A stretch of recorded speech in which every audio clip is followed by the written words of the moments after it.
Bago tayo magpatuloy, huwag kalimutang mag-subscribe sa aking channel.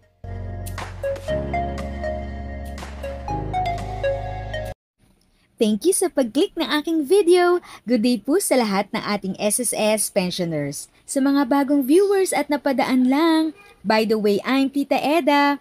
Welcome to my channel. Ang channel na maghahatid sa iyo ng dagdag kaalaman tungkol sa government services, bagong mga balita at informative videos na galing sa legit na resources.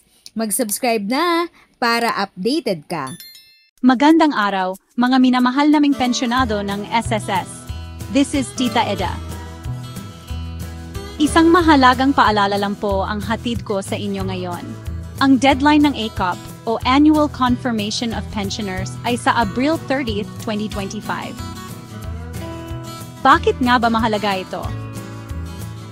Ang pag-comply sa ACOP ay mahalaga dahil ito ang magtitiyak na patuloy ninyong matatanggap ang inyong pensyon. Kung hindi kayo makakapag-comply bago ang deadline, maaaring maantala o masuspinde ang inyong pensyon. Para sa inyong kaginhawahan, marami pong paraan para makapag-comply. Maaari ninyong gawin ito online sa www.sss.gov.ph, magpadalan mga dokumento sa pamamagitan ng email o courier, o kaya naman ay personal na magtungo sa pinakamalapit na SSS branch.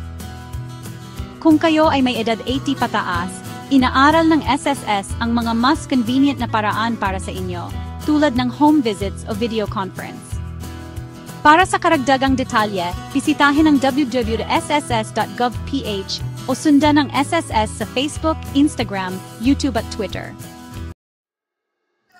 Paano nga ba mag-comply sa ACOP at ano ang mga requirements? So yung nga po, dapat may personal appearance o visual confirmation sa pamamagitan ng over-the-counter sa SSS branch or office, video conferencing sa pamamagitan ng SSS prescribed internet platforms gaya ng MS Teams, walang personal appearance or visual confirmation sa pamamagitan ng mail, email sa pamamagitan ng guardian o authorized representatives ng piling mga bangko, iba pang paraan na nagpagpapasyahan ng SSS.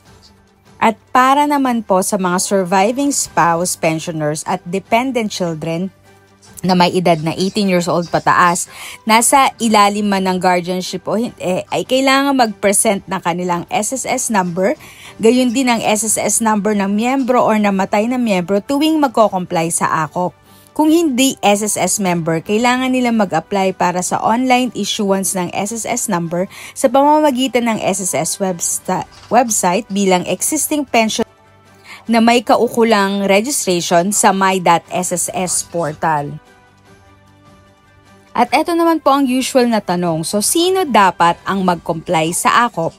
Mga retirement pensioner na naninirahan sa Pilipinas na 80 taong gulang pataas, mga retirement pensioner na naninirahan sa labas ng Pilipinas, mga total disability pensioner, mga death or survivorship pensioner, mga dependent children na nasa ilalim ng guardianship.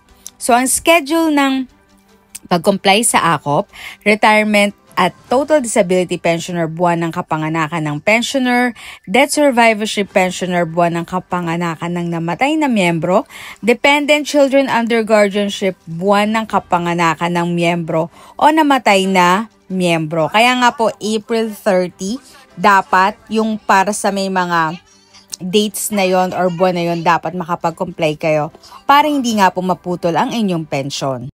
If sa tingin mo, natulungan ka ng video ko na ito, nakasave ka sa oras mo, you can click yung thanks button at any amount ay malaking help sa pag-grow ng channel ko. Yan lang po muna ang aking update. Sana ay nakatulong na dagdag kaalaman ang aking shinare today. Ang goal ng aking channel ay mag-create ng awareness. Kung ganitong mga topic ang gusto mo, panoorin mo ang mga videos ko na ito.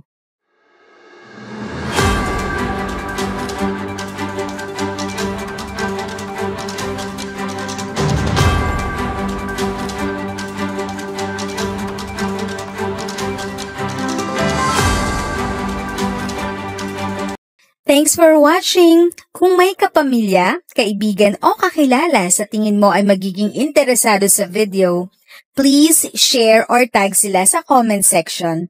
At syempre, if nagustuhan mo ang video, i-like mo na ito at subscribe ka na din. As always, feel free to write your questions, comments, and opinions respectfully. And continue to be a blessing and stay safe.